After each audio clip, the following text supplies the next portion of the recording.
we're back. Obviously we have to, because we have to be back. This is like... Thanks for signing this. I know, thanks for subscribing. We're doing vlog number 2. This is vlog 2. Vlog 2, part 4, talking about part 3. 3.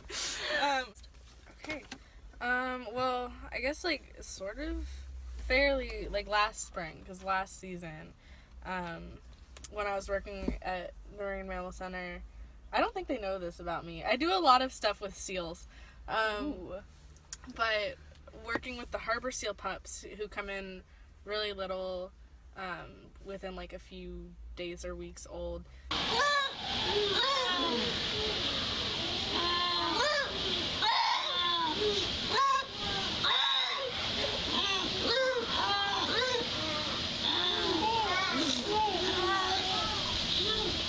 Their survival rate is just like from the start isn't great, and they're super cute and like you obviously like immediately fall in love with them, but sometimes they don't make it, which is heartbreaking. And I think the first pup that I like saw die that I knew was this pup named Mayday, who came in on the first day of May and was like the sweetest thing ever. And was like, she was also the first pup that I tube fed, so I was like, there was like a connection there. Yeah, and you know, we just fought so hard. She was really underweight, like, you know, it was based on like an hourly basis, like, oh, she might not make it. And then I remember like the next week I came in the morning at like 6 o'clock, and I was like, she wasn't in the pen, and I was like, oh, like maybe they moved her.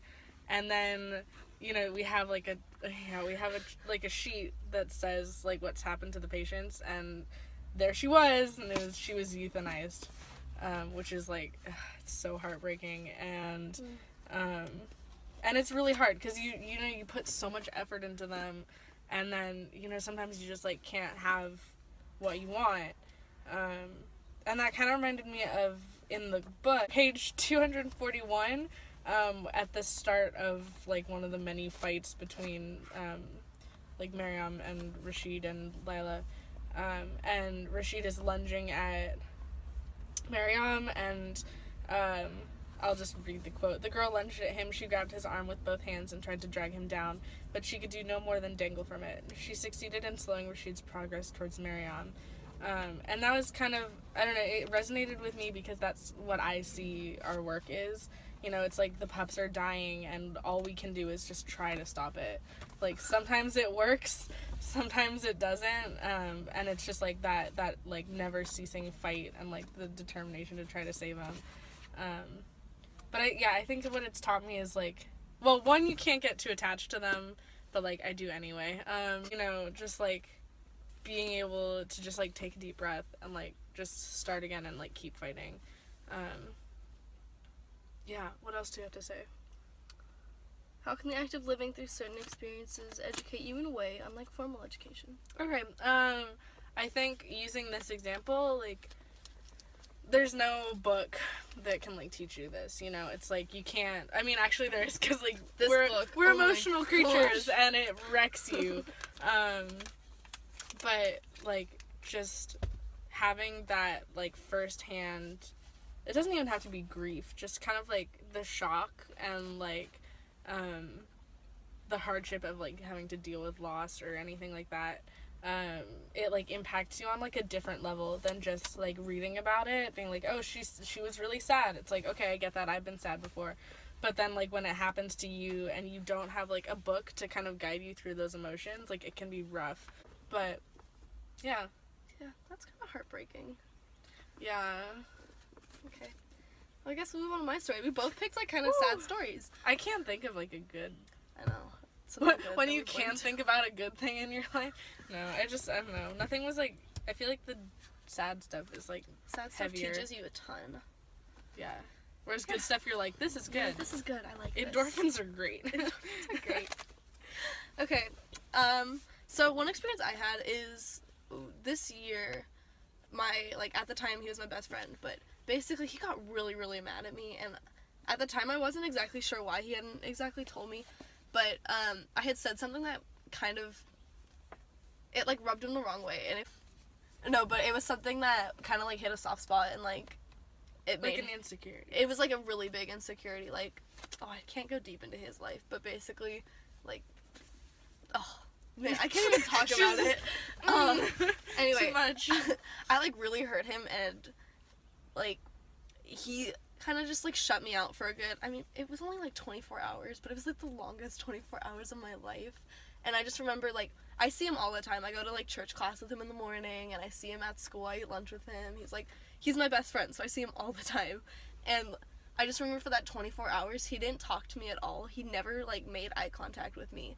And during seminary, that's the church class I go to in the morning. Like, let's just make this clear. During seminary, we normally sit right next to each other, like this. We're always, like, right next to each other. And I remember this morning, like, he walked in. Not this. Okay. The morning that this happened. Yeah. He walked in and, like, looked in my general direction and then sat on the complete opposite of the room. And it, like, broke me. Like, I just remember feeling, like, torn apart and, like, oh, man. It doesn't even seem like that big of a deal. But at the time, it, like, literally broke me. Yeah, because you guys have that, like, It was like that bond. This, yeah. And I felt like everything that like we had like over this like 9-year period that I've known him was just like being ruined over this like one thing that I had said. Right. And I just like remember like I left class early to go sit out in like part of our church and just cry because I couldn't like bear the fact of like this. Yeah. Anyway, it kind of reminded me of Jaleel when that letter that he writes to Miriam, which is just heartbreaking. That was hard to read. That was so hard to read. Yeah. But page 406, part of his letter reads that now all I can do is ask for your forgiveness. So forgive me, Miriam Joe. Forgive me, forgive me, forgive me. And I mean that's just for me it's so heartbreaking, but it totally reminds me of this time when I was like, James, I need you to forgive me. Like, yeah. And I didn't know what I had done, and I just knew that I was like torn up inside and I needed this forgiveness. Otherwise I knew that like I would just go deeper and deeper into this pit of like despair. And I mean at this point I feel for Jaleel. Like I feel like if Miriam had opened up just a little bit more and like had read that letter and been like, oh, I should go see what my father wants, like maybe she would have been open to forgiving him, and I feel like that would have been so much better than anyway, so it's a lot. Yeah, living through that experience, that really taught me how, I mean, life gets better. And I also learned that if someone's like if something ever happens to me where I have to hold, like not have to, but I'm holding a grudge against someone, I need to forgive them, because if you don't forgive someone, it like weighs on you, and it's like, oh yeah, and it's like heavy. It's not worth it to like ruin a relationship with anyone over like one thing, because honestly, unless it's like an irreconcilable difference, like they killed your family member or something like that, like you can talk it out, and like time heals all wounds. Well, most wounds, but like, you know, like you can get through it and like remain friends at some degree. Yeah, and so I definitely think that's something that you can't learn these things from formal education. No, definitely. Like formal education is a great way to learn stuff about like the earth or math or the stars. But you know what you can't learn? How to interact with people. True, so true. Like you can't read about like social, like, well, actually that's not true because there's like behavioral studies, but that's different. But like you never want to approach something like a scientific trial. You're like, and I'm gonna assert my dominance over this person and we'll see how this goes. We'll like see how you it can't. goes. But yeah, it's like that, like the human connection. Like you can't. You need it. You need it, and you can't like. It can't teach it without like doing you can't it. have someone like just tell you how it is. You have to go and experience it.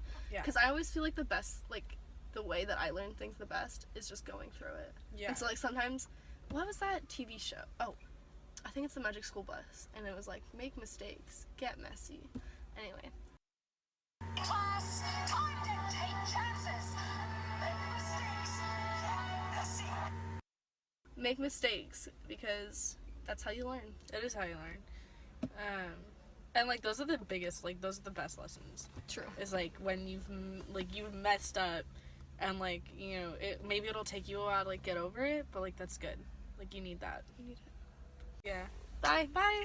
and it wasn't 17 minutes. There were also no ducks.